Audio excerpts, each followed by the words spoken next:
Thank you. Lori Boudreaux.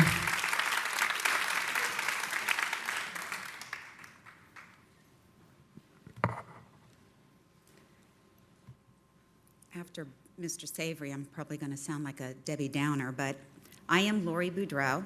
I reside at 10309 Tanrara Drive, Knoxville, Tennessee, 37922. I disagree with the recent publication that it's been a terrible, horrible, no good, very bad week. I believe it's been a terrible, horrible, no good, very bad couple of years. However, with the help of the community and this board, I believe that we can ignite the change process. Tonight, I would like to address this board and the community regarding the hiring and firing practices of the Knox County school system, as well as the overall treatment of employees as it relates to the Knox County Board of Education's mission statement. Just as a reminder, the Knox County School Board of Education mission statement reads, to advocate excellence for all children by serving Knox County as the governing body for public education. That's right, excellence for children. My chief concern is that Human Resources is not on board with this mission to advocate excellence for our children. I wholeheartedly believe the best individuals are not hired for vacant positions.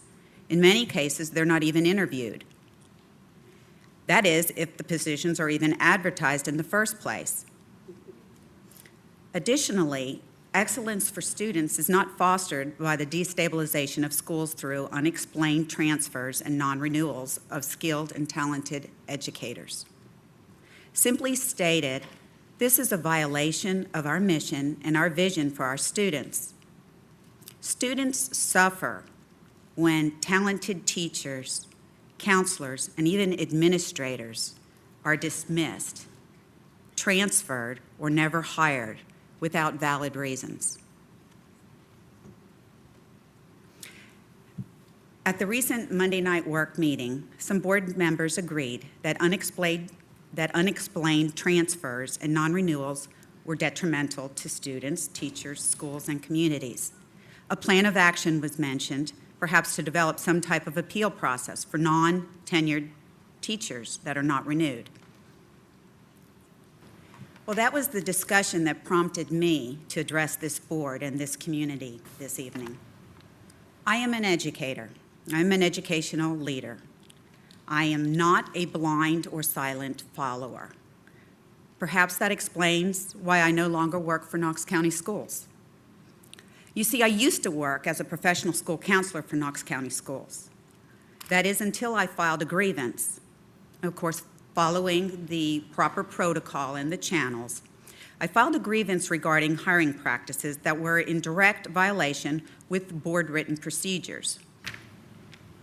Additionally, I vocalized inconsistencies with zero-tolerance policies, racism, and numerous irregularities in the guidance department at Bearden High School.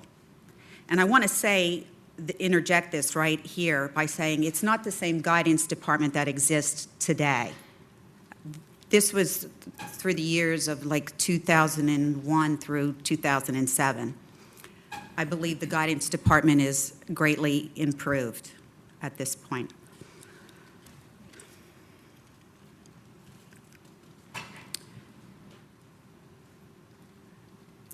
I brought all these issues to the attention of administrators and board members. Nothing constructive was done. Rather, I was blacklisted for speaking out. Initially, I was denied tenure because I was up for tenure that year.